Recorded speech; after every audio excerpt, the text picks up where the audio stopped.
আজকাল সরে যেতে শিখেছি, ঠান্ডা মাথায় কোনো জবাব না দিয়ে পিছিয়েও যেতে শিখেছি অনেকখানি।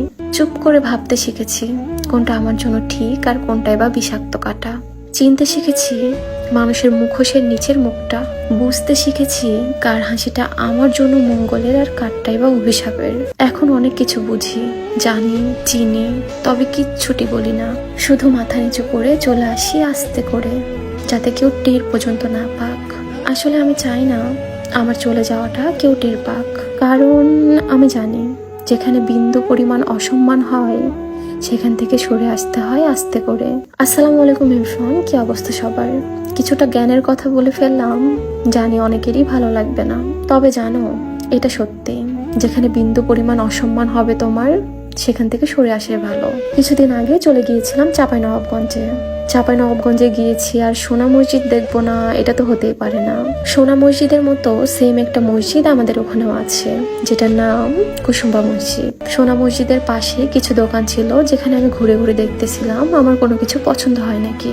অনেক কিছু ঘুরে ঘুরে দেখলাম, কিছু জিনিস পছন্দ হয়েছিল, তবে দামটা একটু বেশি। ঘুরফির শেষ করে আমরা সবাই মিলে চলে আসি আবারও চাঁপাইনবাবগঞ্জের মেন শহরে। ঘুরতে ঘুরতে প্রচন্ড ক্ষুধা লেগে গেছিল, তাই ভাবলাম একটু হালকা পাতলা কিছু খাওয়া যাক। এখানে আমরা সবাই মিলে হালিম অর্ডার দিয়েছিলাম, আর ট্রাস্ট মি আমার খাওয়া সবচেয়ে বাজে হালিম এটা। মানে হালিম খাচ্ছিলাম না অন্য কিছু খাচ্ছিলাম বুঝতে পারতেছিলাম না। আমরা চেয়েছিলাম একদিনে পুরো চাঁপাইনবাবগঞ্জটা ঘুরে দেখবো, কিন্তু সারাদিন ঘুরফির করে আমরা এত বেশি ক্লান্ত হয়ে যায় যেটা বলার মতো না। এরকম ভুল আমরা আর কখনোই করব না, কারণ চাঁপাইনবাবগঞ্জের যেসব জায়গা দর্শনীয় ছিল সব জায়গা অনেক দূরে দূরে ছিল। চাঁপাইনবাবগঞ্জে আসি আর এখানকার বিখ্যাত কালাই রুটি ট্রাই করব না, এটা তো হতেই পারে না। এই যে নিয়ে নিলাম কালাই রুটি, আর রাজশাহীতেও কিন্তু অনেক জায়গায় কালাই রুটি পাওয়া যায়, তবে চাঁপাইনবাবগঞ্জের কালাই রুটি এত বিখ্যাত কেন? আসলে সত্যি কথা বলতে আমি যখন কালাই রুটি আর এই বট মুখে দিই তখন আমার মনে হয়েছে যে এখানকার কালাই রুটি এত বিখ্যাত কেন। সত্যি কথা বলতে এত বেশি মজা লাগতেছিল যেটা বলার মতো না। বিশেষ করে এই বটটা খাইতে কি যে মজা।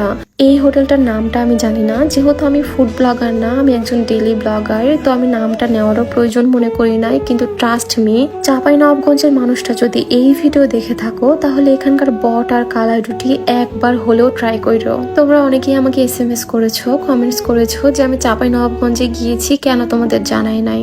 আসলে কোনো প্ল্যান প্রিপারেশন ছাড়াই আমরা চাঁপাইনবাবগঞ্জে গিয়েছিলাম, তাই সবাইকে জানানো হয় নাই। তবে নেক্সট টাইম যদি আমি চাঁপাইনবাবগঞ্জে যাই অবশ্যই তোমাদের জানাবো। চাঁপাইনবাবগঞ্জের বেশ কিছু জায়গা আমরা ঘুরে দেখতে পারি নাই। আসলে চাঁপাইনবাবগঞ্জে আমাদের কোনো পরিচিত ছিল না, আর একদিনে চাঁপাইনবাবগঞ্জ পুরো শহরটা ঘুরে দেখা একদমই পসিবল না। যদি কোনো পরিচিত থাকতো তাহলে তার বাসায় যাইতাম আর একদিন রেস্ট করে পরের দিন আবার ঘুরতে বের হইতাম। যাই হোক, কোনো ব্যাপার না, নেক্সট টাইম চাঁপাইনবাবগঞ্জের যেসব জায়গা বাদ পড়েছে সেসব জায়গা ঘুরে দেখার ট্রাই করব। আজকের ভিডিও এখানে শেষ করতেছি। সবাই ভালো থাকো, সুস্থ থাকো, আল্লাহ হাফেজ।